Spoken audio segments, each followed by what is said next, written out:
So this male Tropheus is trying to lure the female up to a breeding ground. So this is the breeding ground at the top, and they do what's called the T movement, which means the male mouths the ventricle of the female and the female mouths the ventricle of the male, protecting the eggs.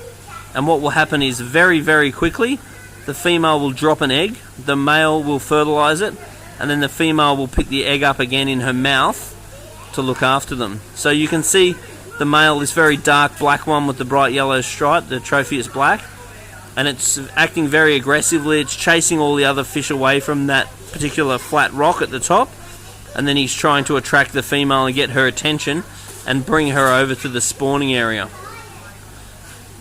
So the female will look for a very dominant male to breed with that's got a nice place organised, and one female will often breed with various males, and that male will parade around exerting a lot of energy all day trying to attract females to breed.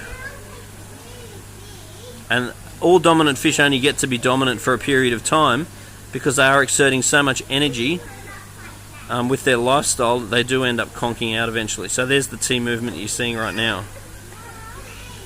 And they'll practice this for a long time before they actually do it. And that does reduce the chance of predation, so hunters are less interested in trying to get a meal out of fish that are constantly practicing. What the predators will do is they'll try and see the egg, and then they'll try and zoom in and eat the egg to get a meal.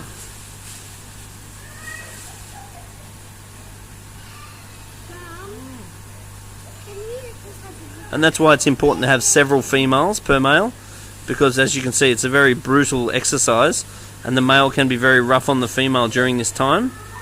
So if you only have one male and one female, the male will often just be overly keen and bash the female.